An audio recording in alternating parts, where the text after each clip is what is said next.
What do we make of disability? Is it a bad thing? A good thing? A mere result of human diversity? It depends who you ask. Specifically, what model of disability they use. How many models are there and what does it mean to use each one? That's what we're going to explore in today's video, Every Model of Disability Explained. But before we do, I just want to let everyone know that the name of my channel has been changed from The Advocate Who's Autistic to The World Present and Past to more accurately reflect what this channel's all about: history, sociology, and social justice. The medical model. This is the lens through which we've generally seen disability since the dawn of time. From this perspective, our bodies are designed the way they are so that we can survive, function, and reproduce. A disability is a condition in which a person's capacity to do one or more of these things is drastically reduced. Ergo, something is wrong with the person's body. Their quality of life is greatly diminished if they're not completely helpless. So the practical solution is to invest as much time and money as possible into treatments and ideally cures. If the disability can't be cured, we should at least mitigate it to the extent that the person's body can come as close as possible to, doing what it's meant to do so they can live as normal of a life as possible. If you think like this, the disability is the problem, and society is under no obligation to view or treat people with disabilities on par with their non-disabled counterparts, or make any effort to ensure they have equal and equitable opportunities with everyone else. The social model. The social model of disability, developed by disability rights activists in the 1970s and 80s, rejects the ideas posed by the medical model. The social model posits that the issue of disability is created by society, not the individual's body. If society were set up and constructed in a way that was accessible for people with disabilities, those individuals would not be restricted from full participation in the world around them. An individual is disabled not by their body's limitations, but society's failure to provide appropriate services and adequately ensure that the needs of disabled people are taken into account in societal organization. Simply constructing sidewalks and entrances that are wheelchair accessible, for example, can turn a disability into an ability. If everyone was taught sign language at an early age, a deaf person would no longer be disadvantaged. Economic model. The economic model of disability sees ability or disability as the degree to which an individual can or cannot work. It also assesses the degree to which impairment affects an individual's productivity and the economic consequences for the individual, employer, and the state. The economic model of disability takes into account that many people with disabilities live in abject poverty and rely on federal benefits. By this model, people with disabilities fail to contribute to society's labor effort and are also a financial burden on taxpayers. Between not having the fulfillment of work and their financial insecurity, disability can only lower the quality of life for an individual. The religious or moral model.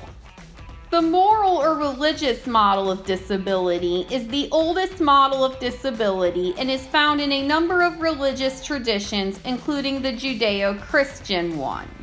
The Judeo-Christian tradition specifically posits that disability is one of the many side effects of the fall of man that occurred when Adam and Eve ate the forbidden fruit from the tree of knowledge of good and evil.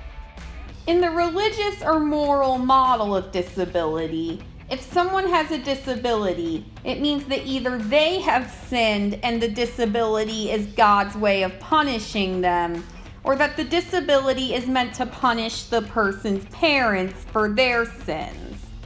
In Eastern religions such as Hinduism or Buddhism, disability is seen as a form of bad karma, something that the person deserves for having done something bad. In this sense, disability is something to mourn as being a negative consequence of one's actions, something that is their own or the parent's fault. This model frames disability as something to be ashamed of and insinuates that disabled people or their families are guilty of some unknown action that caused their impairment. But that mentality only serves to stigmatize disability, and the claim that praying heals disability is based on purely anecdotal evidence. And don't even get me started on so-called faith healings. Expert or professional model.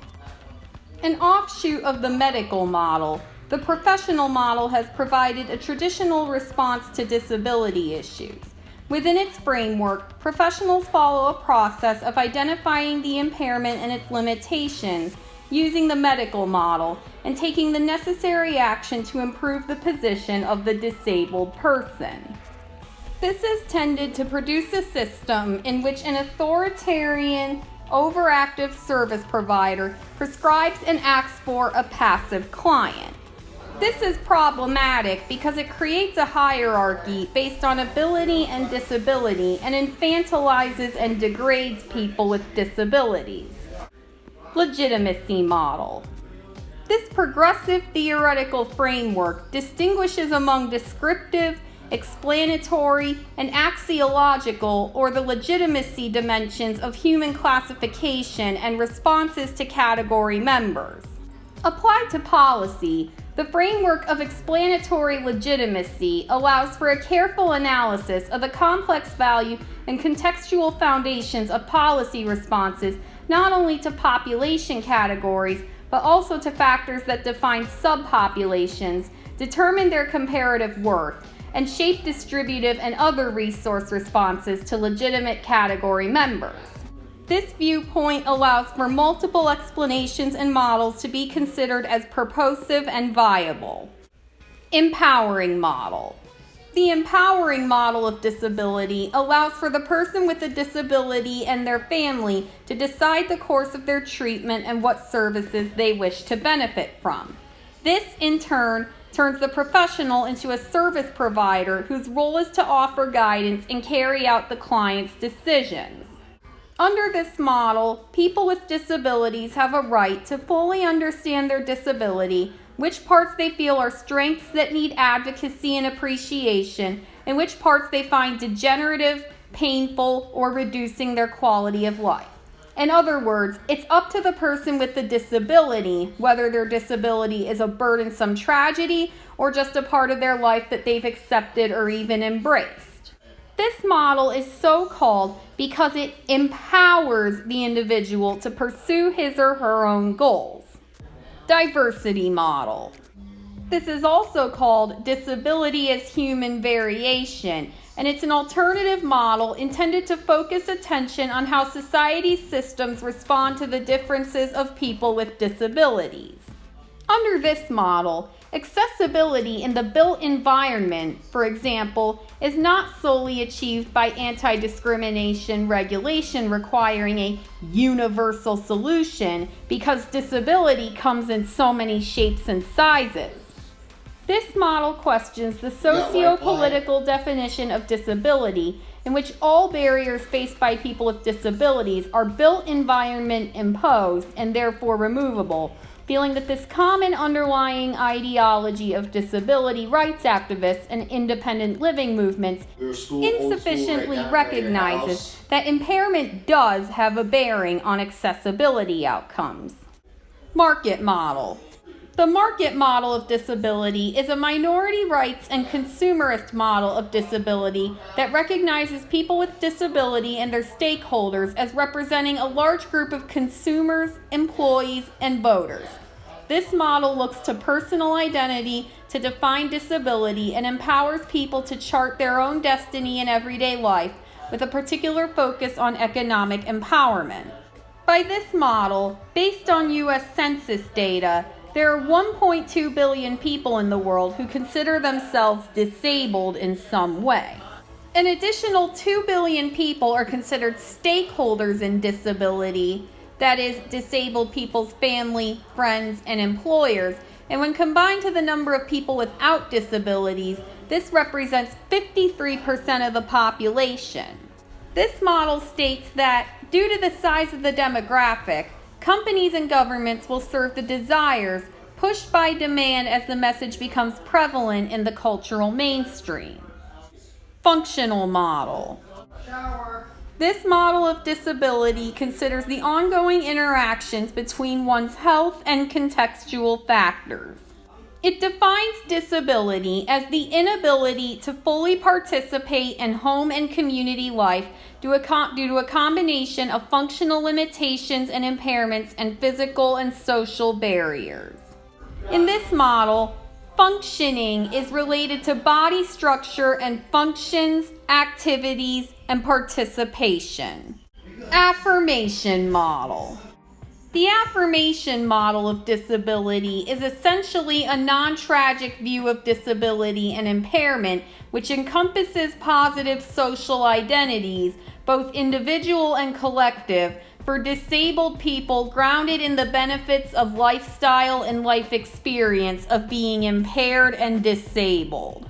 This view has arisen in direct opposition to the dominant personal tragedy model of disability and impairment and builds on the liberatory imperative of the social model.